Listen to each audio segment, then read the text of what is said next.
Hello student, welcome to our channel. अभी recently जो Jamia BBA BCom entrance exam का question paper हुआ है, तो उसकी एक्सपेक्टेड कट ऑफ कितनी जाएगी और उसको हम लोग डिस्कशन करेंगे इस वीडियो में। एक्चुअली में ये वीडियो पहले ऑलरेडी हम लोगों ने अपनी टीम के साथ शूट किया था, लेकिन कुछ इसमें टेक्निकल एरर आ गई है, तो अब दोबारा शूट करना पड़ा। स्क्रीन शेयर कर रहे हैं अब हम लोग, तो आप लोग इसे समझने की कोशिश कीजिएगा। बहुत स्टूडेंट के मैसेजेस आ रहे थे, मेल आ रहे थे, सर कि क्या कितनी जाएगी इसकी एक्सपेक्टेड कट ऑफ। तो ये बताना एक वर्ड रहता है, लेकिन बहुत डिफ़िकल्ट टास्क होता है। इसको बहुत तरह से एनालाइज किया जाता है। तो पहले आपकी स्क्रीन पे जो सारी चीज़ें दिख रही हैं, मैं एक बार मैं एक्सप्लेन कर दूँ। कट ऑफ का बेसिकली मतलब क्या होता है? कट ऑफ को आप कुछ इस तरह से समझने की कोशिश करें। मान लीजिए किसी कम्पिटिटिव एग्जाम में 10,000 बच्चे बैठे थे, उसमें से 100 बच्चे सिलेक्ट हुए हैं। तो उन बच्चों के किसी के मिनिमम मार्क्स भी होंगे, कुछ बच्चे ऐसे होंगे जिन्होंने बिल्कुल लोअर लेवल पे होंगे, 50 मार्क्स ऑब्टेन किया है, और कुछ बच्चे ऐसे होंगे जो 60 या 60+ मार्क्स ऑब्टेन किया होगा। तो जो लोअर लेवल रहता है वो कहलाता है हमारा कट ऑफ। किसी भी कम्पिटिटिव एग्जाम में जो लोअर मार्क्स होता है वो कहलाता है हमारा cut off. I hope so ये कट ऑफ आपको समझ में आ गया होगा। तो कट ऑफ लोएस्ट मार्क को हम कहते हैं, राइट। अब हमने ये ABC क्या बनाया है, ये आप इसको समझने की कोशिश करें। स्टूडेंट की ये कैटेगरी होती है। एक एक्सेप्शनल केस हम कह सकते हैं। कुछ स्टूडेंट ऐसे होते हैं कि जो बहुत एक्स्ट्राऑर्डिनरी होते हैं, ये बहुत कम होते हैं, हार्डली 2 4 5 बच्चे ऐसे होते हैं, हार्डली। जैसे मान लीजिए ये कट ऑफ अगर 50 गया है और हाईएस्ट 60 है, तो कुछ बच्चे ऐसे होंगे 2 4 5 कि जो उनका मान लीजिए उन्होंने 80 कर दिया होगा। तो अब यहाँ पे जो हाईएस्ट मार्क्स 80 हो जाएगा, लेकिन ऐसे एक ही 2 बच्चे होंगे, फिर उनका काफ़ी डाउन हो जाता है। उसके बाद वाला जो स्टूडेंट होगा, तो ए टाइप के जो कैटेगरी के स्टूडेंट वो कितना स्कोर करेंगे, क्योंकि उसको एक्सपेक्टेड कट ऑफ बनाने के लिए MBA का हम लोग काफ़ी साल से बना रहे हैं, तो उसमें कई बच्चों से बात करनी पड़ती है, क्वेश्चन को एनालाइज करना पड़ता है, एज ए स्टूडेंट बन के क्वेश्चन को सॉल्व करना पड़ता है। और हम लोगों ने सेम डे पे क्वेश्चन को सॉल्व भी किया था, तब पता चलता है कि कितने क्वेश्चन बच्चे कर सकते हैं। और बी इन जनरल जो ऐसे स्टूडेंट होते हैं जिन्होंने कोचिंग ले रखी है, प्रैक्टिस किया है, मॉक्स वगैरह किया है, वो कहलाते हैं बी टाइप के स्टूडेंट को हम ले सकते हैं। सी ऐसे स्टूडेंट हैं जिनके पास रिसोर्सेज नहीं थे सेल्फ स्टडी की, या उनको कोचिंग के बारे में नहीं पता था, खुद ही तैयारी करके आए हैं और कुछ गाइड्स वगैरह ले लिया है, कुछ टेस्ट वगैरह अगर उनको अवेलेबल था, मिल गया है, वो करके दिए हैं।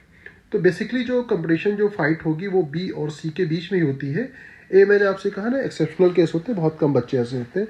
फिर भी अब सर है नहीं अभी हमारे साथ, हम स्क्रीन शेयर करके कर रहे हैं। जो उनसे मेरी बात हुई थी, उन्होंने कहा था ये इंग्लिश का पेपर जो है इस बार जो है थोड़ा क्वेश्चंस जो जो एक ट्रेंड होता था एंटोनिम्स सिनोनिम्स, एक रीडिंग कॉम्प्रिहेंशन, उससे थोड़ा हट करके क्वेश्चन आया था।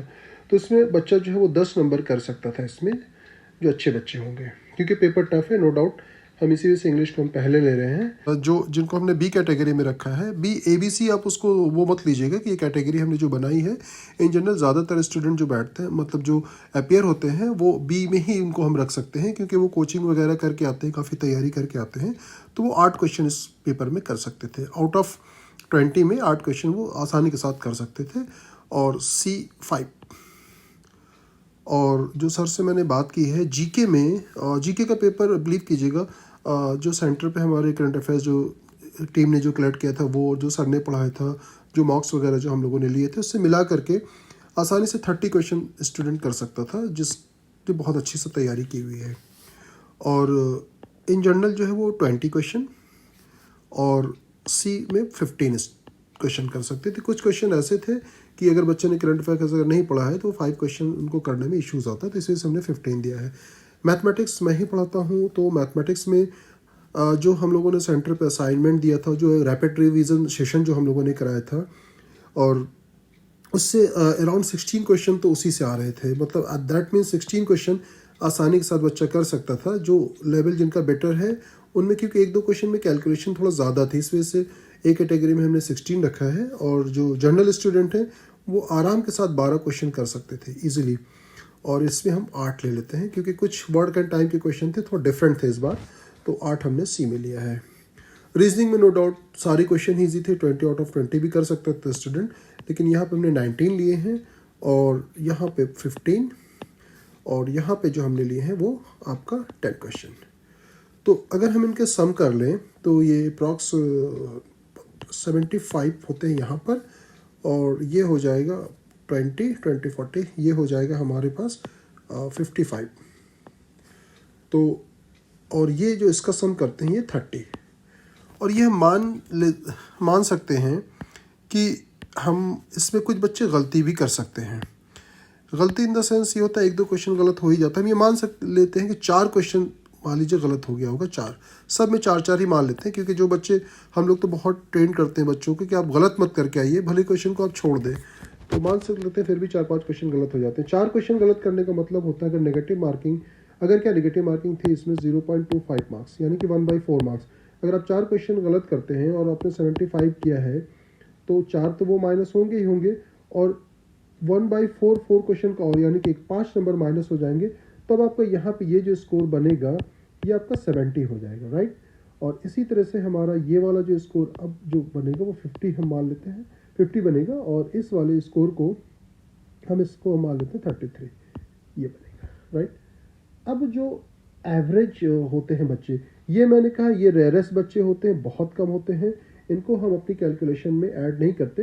ये 2-4 बच्चे होते हैं जो हाईएस्ट पीक पे रहते हैं, एक्सेप्शनल केस होता है, इनको अभी हम अपने उससे कैलकुलेशन से बाहर रख रहे हैं। अभी हमारे पास क्या है कि जो बी में जो एवरेज मतलब जो टोटल जो सॉल्व 50 मान लेते हैं और सी वाले में 33, इन दोनों का अगर हम एवरेज निकालते हैं 84 ले लेते हैं, अप्रॉक्स 84 हो नहीं रहा है, 84 ले लेते हैं, 84 डिवाइडेड बाई 2 इससे हम अप्रॉक्स कर देते हैं, तो ये हो जाएगा हमारा 42।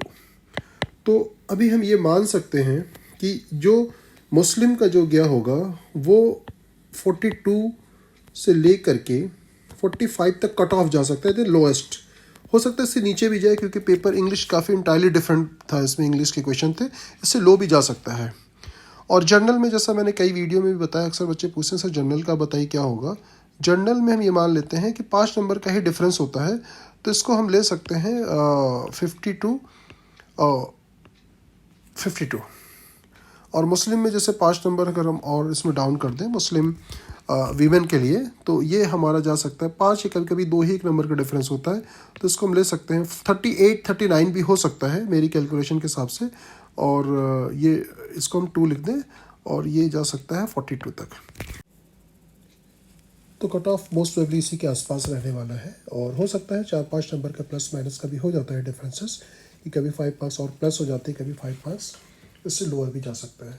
लेकिन होता क्या है, ये बहुत सारे फैक्टर पर डिपेंड करता है। जैसे मैंने पहले भी आपको बताया है कि कितने स्टूडेंट अपेयर हो रहे हैं, क्योंकि इस साल डेट भी एक्सटेंड नहीं हुई थी जामिया की, इन जनरल जैसे जामिया की डेट एक्सटेंड हो जाती है, और एग्ज़ाम भी अप्रॉक्स 1 मंथ बिफोर हो रहे हैं एग्ज़ाम, तो ये सब भी फैक्टर इफेक्टेड हो सकते हैं, कोई ज़रूरी नहीं। अच्छा, एक फैक्टर ये भी हो सकता है कि ज़्यादा एप्लीकेंट हो इस साल, क्योंकि हर साल जो है स्टूडेंट बढ़ जाते हैं पहले साल के कंपेरिजन में, पिछले साल के कंपेरिजन में, तो ये भी कई फैक्टर्स होते हैं। तो इस वजह से हम ये कह सकते हैं कि 5 मार्क्स का प्लस माइनस हम मान सकते हैं, तो आपको वरीड होने की ज़रूरत नहीं है। और इसके बाद कई सारी वेटिंग लिस्ट भी निकलती है।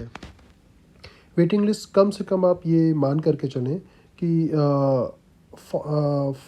5 वेटिंग लिस्ट तो आपको निकलती ही निकलती है, तो हर वेटिंग लिस्ट में जो है 2-4 नंबर का डिफरेंसेस होता है, तो इस तरह से कभी 1 नंबर का भी डिफरेंस होता है। एक्चुअली में नेगेटिव मार्किंग होती है ना, तो कभी 0.25 0.5 इतना डिफरेंसेस होता है, तो इस तरह से वेटिंग लिस्ट भी निकलती रहती है। तो आपको वरीड होने की ज़रूरत नहीं है, जब तक रिज़ल्ट नहीं आ जाता तब तक आप पूरी तरह से होपफुली रहें कि इंशाल्लाह ताला आप लोगों का हो जाएगा सिलेक्शन। तो 5 लिस्ट आएगी, तो 5 लिस्ट बहुत होती है वेटिंग लिस्ट, तो जिसका कम हुआ है और भी जो एग्ज़ाम में भी बाकी हैं उस पर फोकस करें। CUT के लिए भी आप फोकस कर सकते हैं, अच्छी तरह से तैयारी करें, अपने जो सब्जेक्ट हैं सिंसियरिटी के साथ तैयारी करेंगे, जहाँ भी नेगेटिव मार्किंग है आप गलत नहीं करेंगे। और एग्ज़ामिनेशन हॉल में क्या होता है, बच्चे अपना पेशेंस खो देते हैं, नर्वस हो जाते हैं, तो फिर वहीं से वो गलती करना शुरू कर देते हैं, छोटी छोटी चीज़ों को भी करेक्टली पढ़ नहीं पाते, समझ नहीं पाते। तो अब नेक्स्ट इस एग्ज़ाम से आप सीख लें और आगे के एग्ज़ाम पे पूरी तरह से फोकस करें। बेस्ट ऑफ लक आपको अपकमिंग एग्ज़ाम के लिए, अपने फ्यूचर के लिए। Thank you so much for watching us. Thank you.